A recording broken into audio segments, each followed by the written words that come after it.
ఇక వివరాలు చూసుకున్నట్లయితే జాతర కీలక ఘట్టాలు పూర్తి షెడ్యూల్ ఇలా ఉంది. మహా జాతరకు 2 వారాల ముందు నుంచే మేడారంలో ఆచార్య వ్యవహారాలు మొదలవుతాయి. జనవరి 14 గుడిమెలిగే పండుగ. దేవతలకు ధూప దీప నైవేద్యాలతో ప్రత్యేక పూజలు నిర్వహిస్తారు. జనవరి 21వ తేదీ మండమెలిగే పండుగ. జాతర విజయవంతం కావాలని కోరుతూ పూజారులు దేవతలను ప్రార్థిస్తారు.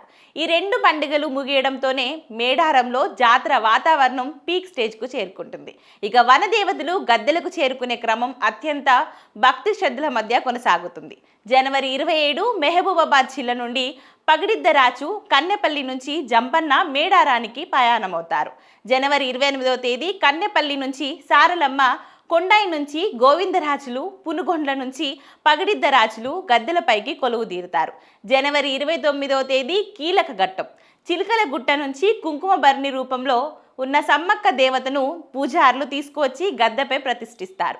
ఈ సమయంలో భక్తులకు పూనకాలు, శివసత్తుల విన్యాసాలతో అడవి దద్దరిల్లిపోతుంది. జనవరి 30వ తేదీ భక్తులు సమర్పించే నిలువెత్తు బంగారం మొక్కులతో గద్దెలు నిండిపోతాయి. జనవరి 31వ తేదీ దేవతల వన ప్రవేశంతో జాతర ముగుస్తుంది. ఇక ఫిబ్రవరి 4న నిర్వహించే తిరుగువారం పండుగతో ఉత్సవాలు అధికారికంగా సమాప్తమవుతాయి. ఈసారి రికార్డు స్థాయిలో భక్తులు వస్తారనే అంచనాలతో తెలంగాణ ప్రభుత్వం 100 కోట్లకు పైగా నిధులతో ఏర్పాట్లు చేసింది.